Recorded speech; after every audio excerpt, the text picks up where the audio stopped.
Cordial saludo, apreciados docentes. Me place acompañarlos en el desarrollo de esta sesión que tiene como propósito abordar y evidenciar el último resultado de aprendizaje del seminario. Así completaremos con nuestro proceso de formación. Recordemos que este resultado de aprendizaje está encaminado a la construcción de la descripción de tareas de evaluación en correspondencia con las necesidades de formación, es decir, las competencias y resultados de aprendizaje de un curso académico. Ya hemos pasado por una fase de planificación, donde hemos reconocido cuáles son los propósitos de formación del curso académico, es decir, sus competencias, sus resultados de aprendizaje. Habiendo reconocido esto, hemos determinado cuáles son las tareas y subtareas de evaluación. Hemos definido cuáles son los productos o los tangibles que entregarán los estudiantes para dar cuenta del alcance de estas competencias y evidenciar estos resultados de aprendizaje.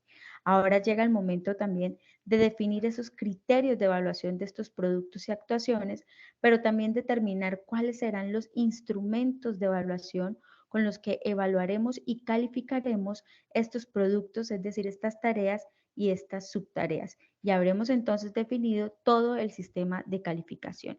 Es a eso a lo que le denominamos el procedimiento de evaluación. ¿Dónde vamos a consignar este procedimiento de evaluación? Lo vamos a hacer a través del formato FDC 170 o formato descripción de tareas. Como pueden ver en pantalla, nuestro formato consta de 4 partes. La primera parte es la identificación, donde tomaremos la información que ya hemos consignado en el plan de clase, que fue tomada del plan de curso, relacionado con la denominación del curso, la modalidad, el tipo de créditos y el corte académico. Cabe resaltar que la descripción de tareas la podemos realizar por corte o la podemos realizar para todo el semestre. Esto depende de cómo se haya concebido la planificación y lo estaremos explicando más adelante. La segunda parte del formato está relacionada con los propósitos de formación. Tenemos el espacio para consignar las competencias específicas, sus resultados de aprendizaje y las competencias genéricas y los resultados de aprendizaje que se estarán abordando a partir de las tareas que se van a consignar en este formato. Luego viene el espacio de la tarea de evaluación, donde vamos a describir la tarea de evaluación y luego, seguidamente, las subtareas de evaluación. Para finalmente, en esta cuarta parte o en esta cuarta tabla, vamos a empezar a describir cada una de las subtareas consignadas anteriormente. Entonces, retomemos. Nuestro formato FDC 170 es el instrumento que se le entrega al estudiante para darle a conocer cuáles son las tareas que realizará durante el corte o durante el semestre y allí se le entregarán las especificaciones para el desarrollo de dicha tarea o dichas subtareas, donde él reconocerá cuáles son los propósitos de formación que se persiguen con esta tarea, cuál es la descripción de la tarea, ya sea por corte o por semestre, y cuáles son las subtareas que se desarrollarán y seguidamente la descripción de cada una de esas subtareas. Vamos a mirar entonces con un ejemplo. Tenemos aquí en pantalla una tabla de reconocimiento del curso que estamos cursando, valga la redundancia, que se llama planificación del proceso didáctico a partir de resultados de aprendizaje. Tenemos una competencia que es la planificación del proceso didáctico para implementar y evaluar resultados teniendo en cuenta lineamientos institucionales y la normatividad vigente. En este caso, una sola competencia. Para poder alcanzar esta competencia, vamos a evidenciar 3 resultados de aprendizaje. Uno relacionado con la formulación de la planificación, de acuerdo a lineamientos institucionales, otro relacionado con la selección de una metodología activa, de acuerdo a los propósitos de formación, y finalmente el último resultado relacionado con la construcción de descripción de tareas. Hemos determinado que para poder evidenciar esta competencia con estos resultados de aprendizaje, la tarea debe ser la planificación del proceso didáctico de un curso, teniendo en cuenta los lineamientos institucionales y la normatividad vigente. Para llegar a esta tarea, planteamos 2 subtareas. Uno, planificar el proceso didáctico de un curso, escogiendo una metodología desde el formato FDS 178. Y en segundo subtarea, construir la descripción de tareas, atendiendo la planificación expresada en el plan de clase. ¿Cuál sería la evidencia producto? En el caso de la primera subtarea, el plan de clases, FDC 178, y en la segunda subtarea sería el formato FDC 170, descripción de tareas diligenciado. Entonces, tenemos una tarea que nos permite dar cuenta del alcance de la competencia específica y tenemos subtareas que nos van a permitir dar cuenta del alcance de esa tarea.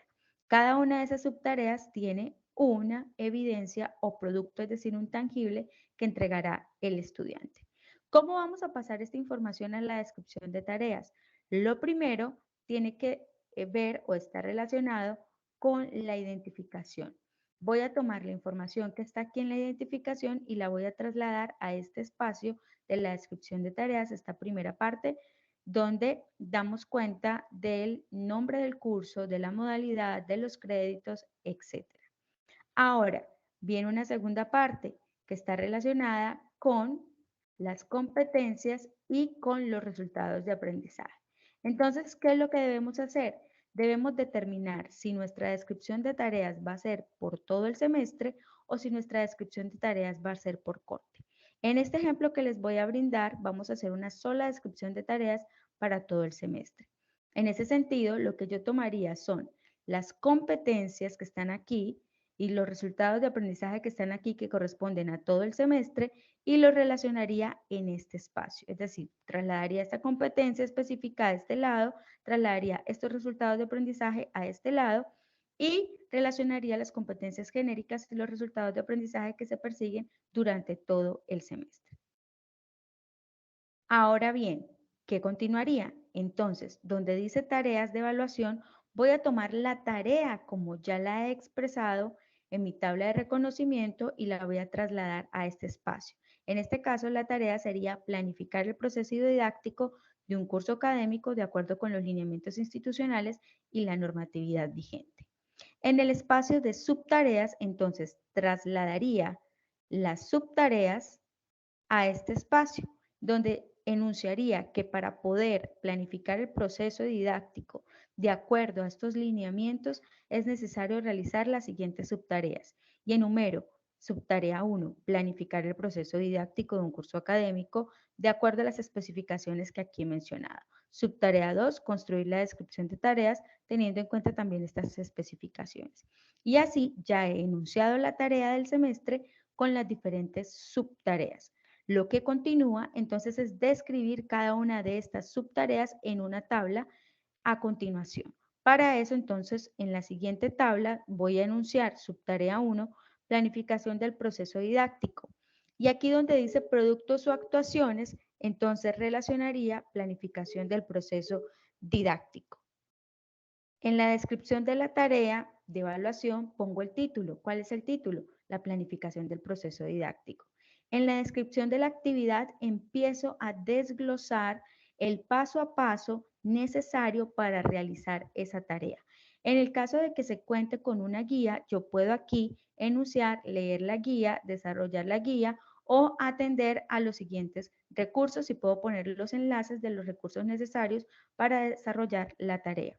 Luego enunciaría los criterios de evaluación, si ya los tengo definidos en el plan de clase, los puedo enunciar aquí en este espacio. Y finalmente el instrumento de evaluación. ¿Con qué instrumento espero yo evaluar esta subtarea?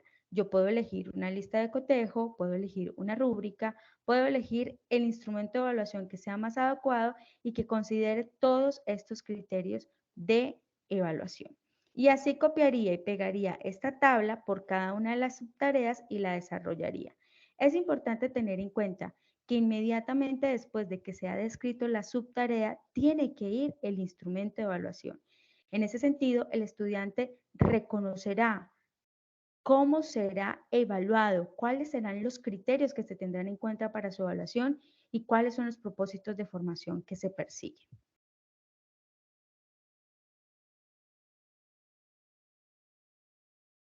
Ahora bien, van a encontrar también ustedes un espacio donde se les pregunta por el tipo de evaluación.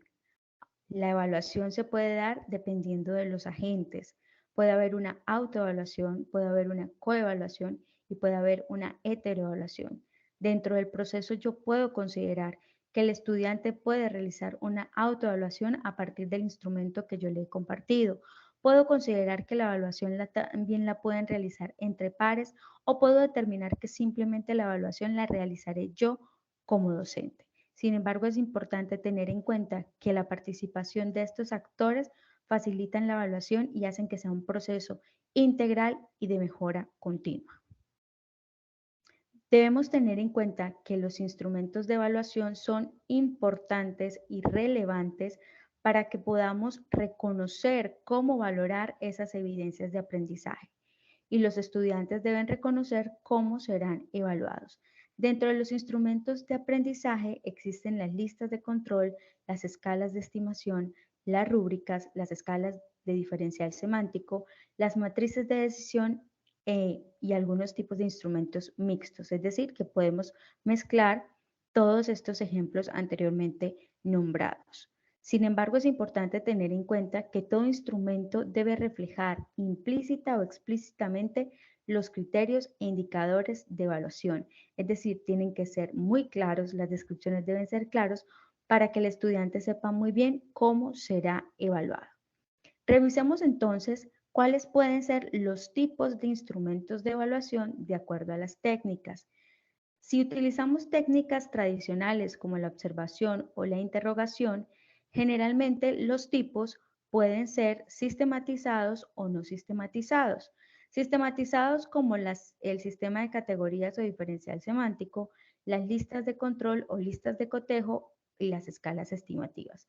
Cabe resaltar que estos instrumentos tienen que ser coherentes con los productos o las actuaciones que se esperan evaluar. No tiene sentido tener una lista de control o una lista de cotejo, que a veces la entendemos como un checklist de sí o no, para un trabajo mucho más complejo que requiere unos criterios muy claros y específicos desde su forma y contenido, porque el estudiante no tendrá claridad sobre cómo va a ser evaluado. Miremos la observación desde un tipo no sistematizado. Están in situ, es decir, en el sitio, como las notas de campo, los registros anecdóticos, los registros de muestra o posteriores como los diarios. Esto en el caso, por ejemplo, de observaciones que se hacen en laboratorios donde los docentes necesitan realizar notas de campos o registros anecdóticos para poder registrar lo que está sucediendo en el desarrollo de ese proceso dentro del laboratorio o dentro del aula especializada. Dentro de las técnicas tradicionales también tenemos la interrogación y para eso podemos utilizar la entrevista estructurada, semiestructurada o abierta o las encuestas o los exámenes de objetivos del desempeño. En este caso los instrumentos serían la guía de entrevista estructurada, semiestructurada o abierta, los cuestionarios, los exámenes objetivos, el tipo de ensayo o de desempeño. Recordemos, como ya lo he mencionado, que esto tiene que ser acorde a lo que se espera evaluar. Si, por ejemplo, queremos que nuestros estudiantes nos den cuenta del aprendizaje o de la apropiación de conceptos, de teorías, podemos utilizar un examen de objetivos o un cuestionario. Ahora también podemos encontrar técnicas emergentes como análisis de diferentes productos, pruebas con simulación, colaborativas, autoinformes o muestras de desempeño. En el caso de los análisis de diferentes productos tenemos informes, modelos, prototipos, como los que se utilizan a veces en las ingenierías.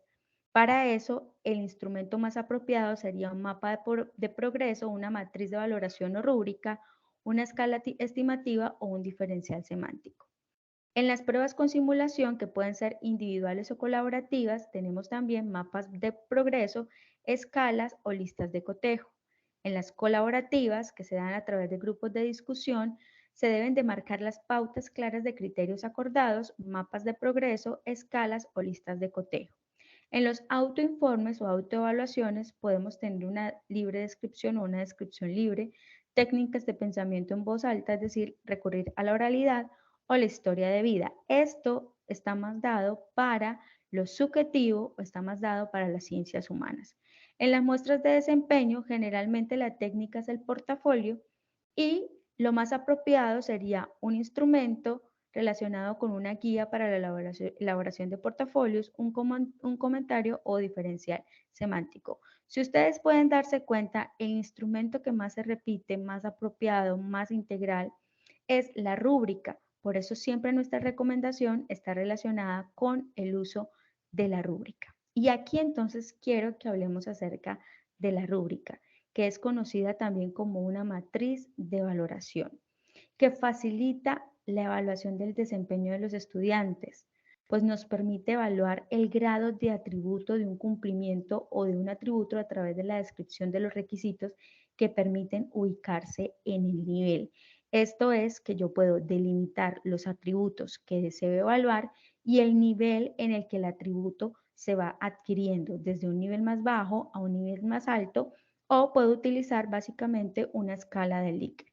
Tienen la posibilidad de asignar una puntuación numérica dentro de un rango asignado a cada nivel, y los descriptores de cada nivel facilitan la retroalimentación al estudiante. ¿Qué quiere decir? Que si yo utilizo la rúbrica y ubico al estudiante en un nivel, él fácilmente puede leer la retroalimentación y saber en qué está fallando o qué fue lo que pudo alcanzar. Miremos cómo está organizada la rúbrica. Entonces, las rúbricas deben tener criterios e indicadores de evaluación, como lo vemos en pantalla. Los criterios son el elemento transversal del procedimiento de evaluación. Tienen que ser coherentes con las competencias de formación. Nos guían sobre el principio que vamos a evaluar en la competencia. Supongamos que aquí tenemos criterios de forma y criterios de contenido, o tenemos criterios relacionados con ortografía, con habilidades comunicativas, con producto. Entonces aquí los indicadores, vamos a poner un ejemplo. Tenemos la competencia: escribe textos argumentativos claros, coherentes, rigurosos para presentar sus escritos académicos. El criterio para evaluar esta competencia sería coherencia y significatividad de las ideas destacadas en el ensayo, y claridad y rigor en la argumentación. El criterio coherencia y el criterio claridad. Dentro del criterio coherencia tenemos dos indicadores: uno relacionado con las ideas del ensayo, que son significativas, y otro con que se ofrece un análisis de la información y se establecen relaciones coherentes entre los temas tratados. En el caso de la claridad y el rigor, aquí tenemos un indicador sobre la comunicación de las ideas y la argumentación de forma precisa, y otro sobre emplear los argumentos persuasivos a través de evidencias puntuales. Entonces nos damos cuenta cómo la rúbrica nos permite tener unos criterios claros y definir unos indicadores para cada uno de estos criterios. Supongamos que yo aquí tengo el criterio forma y aquí el criterio contenido. En forma, entonces puedo hablar acerca de la estructura, respeta la estructura conforme al producto que se espera, presenta su introducción, su desarrollo y su conclusión. Si hablamos de un informe, podemos hablar de la forma también del respeto de las normas ortográficas de puntuación y el uso de normas como la norma APA o la norma IEEE de acuerdo a la disciplina. Y en el caso del contenido, que contenga las ideas necesarias, los conceptos relacionados con X, Y, Z, que se expresen los argumentos o que esté la argumentación puntualmente, nombrando citas de autoridad, etcétera. Bueno, y que se siga el rigor del producto que se espera. Entonces, en ese sentido, tendríamos la columna del criterio, tendríamos la columna del indicador y tendríamos los niveles de desempeño, que puede ir de un insatisfactorio a un excelente, o yo puedo definir cuál sería la escala de estimación en este caso. Y aquí puedo definir el alcance. Lo alcanza en un 100%, en un 70%, en un 30%, en un 40%. Nosotros podemos definir el nivel de desempeño y aquí saldría la calificación cuantitativa. Entonces, ¿cuáles serían los pasos para construir una rúbrica? Primero, tengo que describir los criterios de desempeño específicos, esos que voy a relacionar en el plan de clase, que voy a relacionar en la descripción de tareas. Tengo que establecer los niveles de desempeño, es decir, de un nivel menor a un nivel mayor, de un nivel insuficiente a un nivel excelente. Soy yo quien decido la escala de desempeño. Luego, la matriz con el nivel de desempeño para cada uno de los aspectos. Lo ha abordado en un 100%, en un 60%, en un 40% o en un 10%. Soy yo quien define la matriz con el desempeño y el aspecto de cada uno. Luego, practico la matriz en casos puntuales y la ajusto. Cabe resaltar que la rúbrica puede ser adaptada, mejorada en la medida que se va avanzando. Probablemente en un primer intento no tendremos una matriz perfecta, pero en la medida en que se va desarrollando, vamos encontrando elementos para poderla perfeccionar.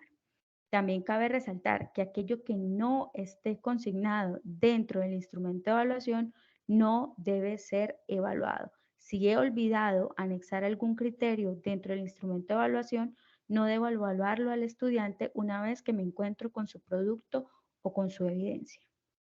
Muchas gracias, apreciados docentes, por su atención. Espero que esta explicación haya sido útil en el desarrollo de su proceso.